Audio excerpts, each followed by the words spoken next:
Hey everyone, today we're going to look at the game between a German mathematician, Jakob Rosanes, versus the famous Adolf Anderssen, played in the year 1863.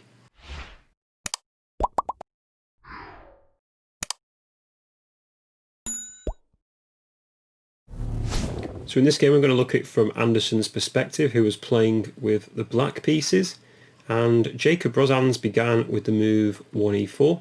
Anderssen played e5, and straight away we get into a King's Gambit, typical of the fashion of the day in the 1800s, where pretty much in most of the games the King's Gambit was played.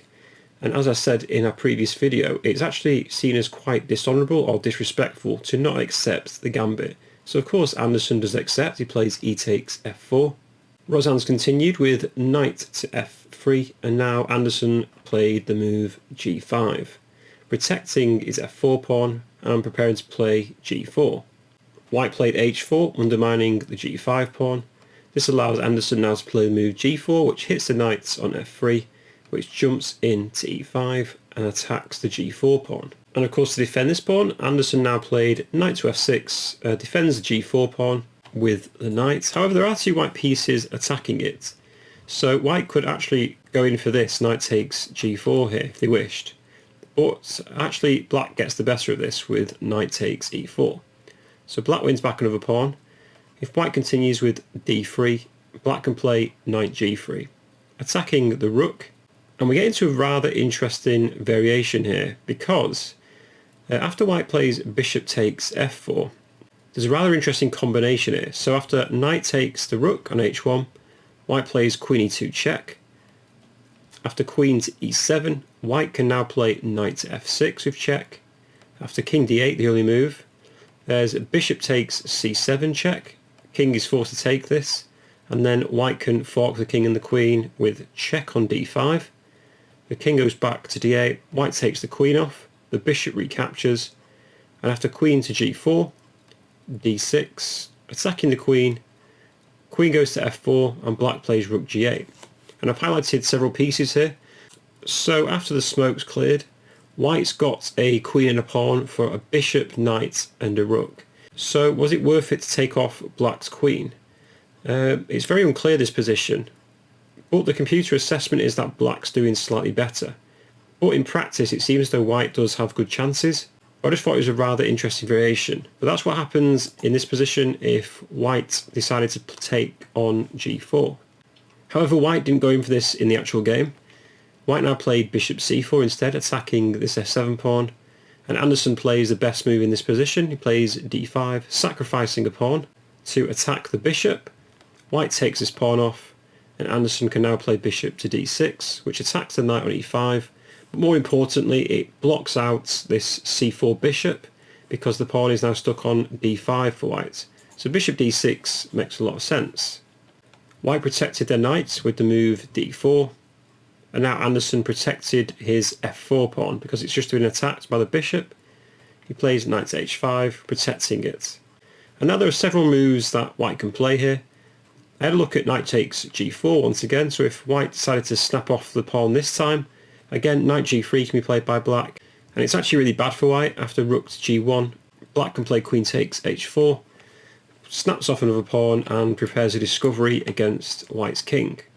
The best move in this position actually for white is probably just castling, and even after queen takes h4 here, white has queen e1 now, attacking the queen on h4 and threatening a discovered check against black's king. So trading is probably mandatory. After rook takes, black can castle, and here actually this position is given as equal. Black's still a pawn up, but maybe arguably these two pawns are actually quite weak, and I expect white will be able to win a pawn later on in the middle game. However, white's next move in the actual game was given as a question mark. Rosanes now played bishop to b5 check. Anderssen played c6 to block this, and everything gets traded off now. There was d takes c6, pawn takes c6, white captured again, knight takes bishop c6 with check, and after king f8, Anderssen's basically sacrificed his rook on a8. White continued with bishop captures rook, and Anderssen is now actually just a whole rook down. Now for modern players this would be extremely risky. But not for Anderssen. He continues his initiative. He plays knight to g3, so attacks white's rook on h1. Now there's two probably possible moves here that white can play. One of them was rook to g1, and after rook to g1, queen e7 check, king f2.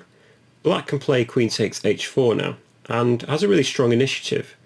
And what's white to do here? Because basically black's simply going to maybe move their king out of the way and play rook to e8 and try and get a check in against this king on f2.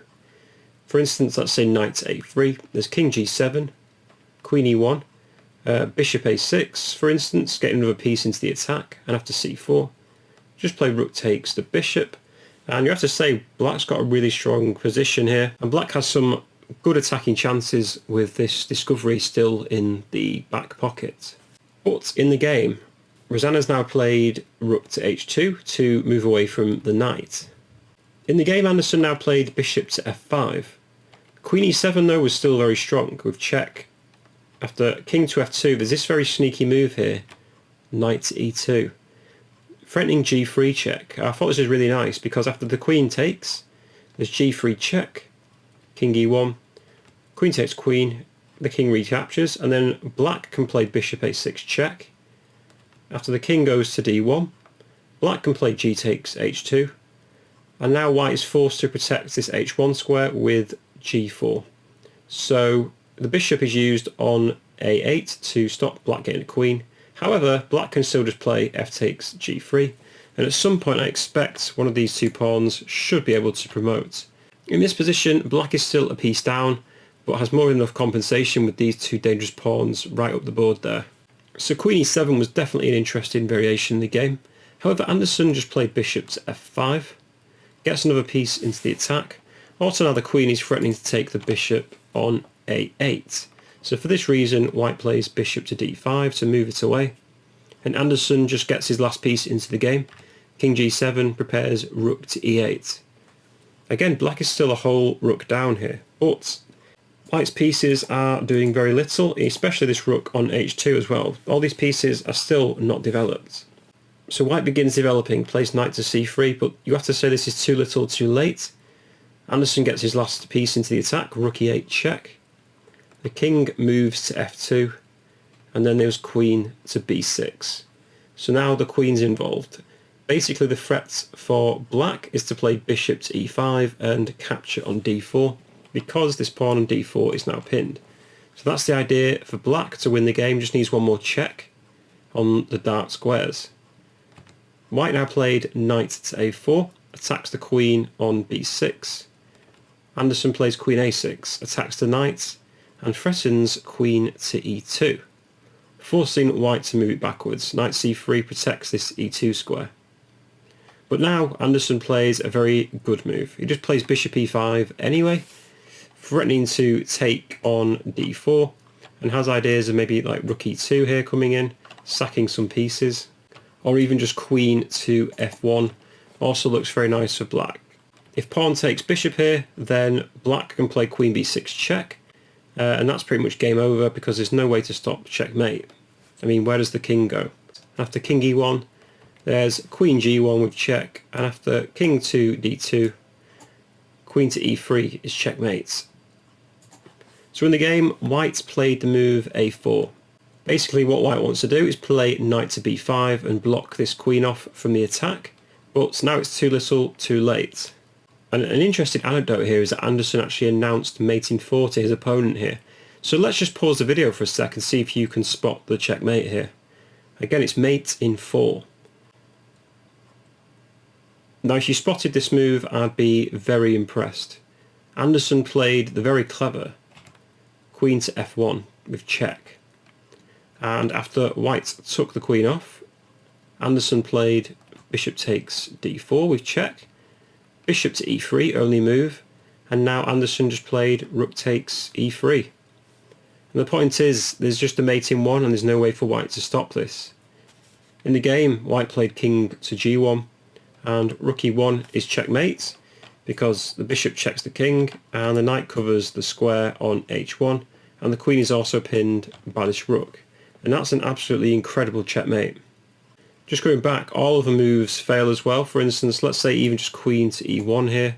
Then again, black can play rook to e2, which is checkmate as well. Because the rook's checking the king, the bishop's checking the king, and also it can't run here because the knight's covering the square, and it can't run here because the bishop's covering the square. So that's just an incredible game by Anderssen once again.